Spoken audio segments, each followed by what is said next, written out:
And that's a memo. Now for the top story. Since Charles Rangel would not come in here, we sent Jesse Waters out to find him.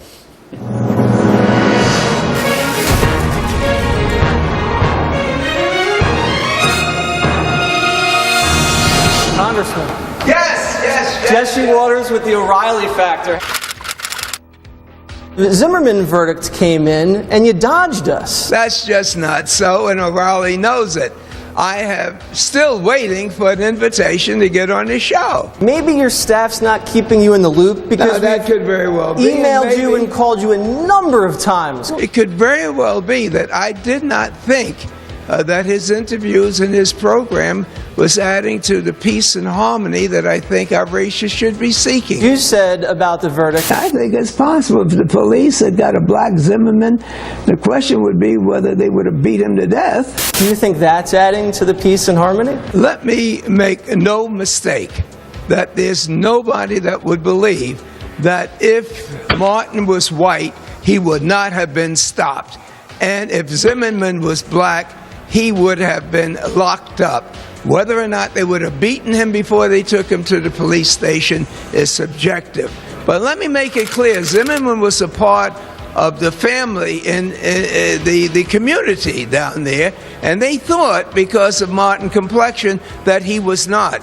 That's why it's so important that the Attorney General and the Department of Justice, as outsiders, oversight the investigation. Is that what you're saying, that it wasn't a fair trial? I am saying that when a local community finds that it has affection for the defendant, fairness is subjective in the minds of the jury. Have you spoken out publicly about the black-on-black crime that's wreaking havoc in Chicago? I certainly have. And it's not just black-on-black. If you want to determine what are the other factors, one, they're young black people. Two, they're in the most medically underserved, the highest unemployment, the highest poverty, the most that have been addicted to drugs. In other words, if you can find out the worst community that the government has not responded to, I'm afraid that you'll find these crimes against each other. It's people without hope for the future, it's people that don't have education that do these things, and we have to do all we can to eliminate it, not just by taking the guns off the street, but by improving the conditions in that community. Because right now, I believe 73% of black children are born out of wedlock.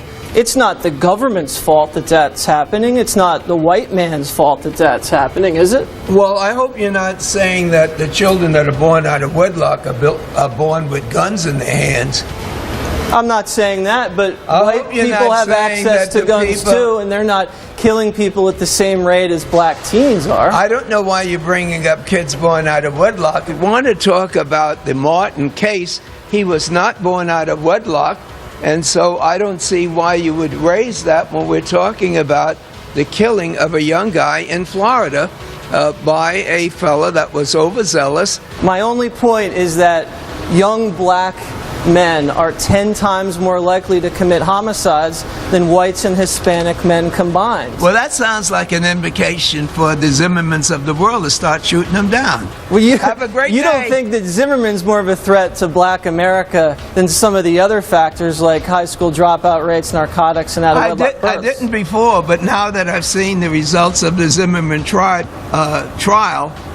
it could be that if he's thinking like you're thinking, yeah, a lot of young blacks could be shot down just because they're black and suspected to be what you think they are. Have a great day. Thank you, Congressman.